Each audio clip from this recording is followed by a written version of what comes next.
On April Fool's Day, 1998, the FDA approved the artificial sweetener Sucralose, aka 1,6-dichloro-1,6-beta-D-fructofuranosyl, say that 5 times fast, 4-chloro-4-deoxy-alpha-D-galactopyranose. But despite its scary-sounding name, the worst it seemed to do was just be a rare migraine trigger in susceptible individuals, to which the manufacturer of sucralose replied that, look, you have to weigh whatever risk there may be against its broader health benefits, helping to mitigate the health risks associated with our national epidemic of obesity. That's what the hope was, to provide a healthy sugar substitute, to provide a sweet taste without the calories or spikes in blood sugar. However, that's not how it appears to have turned out, with population studies tying consumption of artificial sweeteners, mainly in diet sodas, with increased risk of developing obesity, metabolic syndrome, and type 2 diabetes. But an association is not causation. You've got to put it to the test.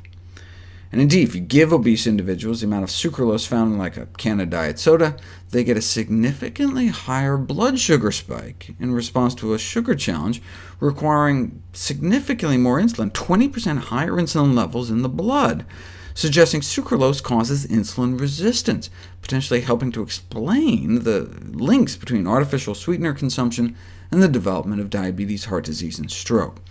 So, sucralose is not like some inert substance. It affects the blood sugar response. But how?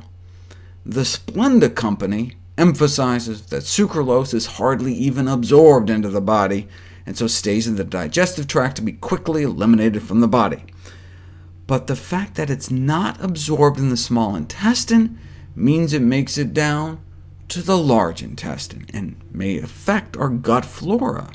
There had been studies done on artificial sweeteners in the gut bacteria of rats going back years, but there had never been any human studies until now. They tested saccharin, sucralose, and aspartame, the artificial sweeteners in Sweetenlo, Splenda, and NutraSweet, and found that non-caloric artificial sweeteners induce glucose intolerance by altering the microbes in our gut. The human studies were limited, but after a few days on saccharin, for example, some people get exaggerated blood sugar responses, tied to changes over just 1 week to the type of bacteria they had in their gut. Acesulfame K, another common artificial sweetener, was also found subsequently to be associated with changes in gut bacteria. So, all this time, artificial sweeteners were meant to stave off chronic diseases, but may actually be contributing to the problem due to microbial alterations. Some in the scientific community were surprised that even minor concentrations of a sweetener, they're talking about aspartame here, are sufficient to cause substantial changes in gut inhabitants. Others were less surprised. Each molecule of aspartame is, after all, metabolized into formaldehyde. That may explain why some people who are allergic to formaldehyde have such bad reactions to the stuff. Therefore, it's not unexpected that even small amounts might modify bacterial communities. The reports about the safety of aspartame are mixed. All of the studies funded by the industry vouch for its safety, whereas 90% of independently funded studies report that aspartame can cause adverse health effects, and that should tell you something. Undoubtedly, consumers of these food additives, which are otherwise perceived as safe, are unaware that these substances may influence their gut bacteria. This may be of particular importance to patients with diseases correlated with modifications of gut bacteria, such as IBD, inflammatory bowel disease, like ulcerative colitis, Crohn's disease. These individuals may not realize artificial sweeteners may be affecting their gut. Now, might the effect be large enough to actually see changes in the incidence of inflammatory bowel disease? Well, let's look at Canada.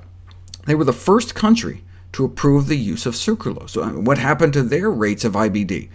Rates did seem to double after the approval of sucralose. What about the United States? Well, after decades of relatively stable rates of ulcerative colitis and Crohn's disease, rates did appear to start going up. In China, after the approval of sucralose, IBD rates rose 12-fold. Now, again, these could just be total flukes, but such correlations were also found on 2 other continents as well. The more graphs that you see like this, the harder it is to dismiss a possible connection. The good news is that after stopping artificial sweeteners, the original balance of gut bacteria may be restored within weeks. Now, of course, the negative consequences of artificial sweeteners should not be interpreted to suggest we should all go back to sugar and high-fructose corn syrup. Right? For optimal health, it is recommended that we all try to cut down on both.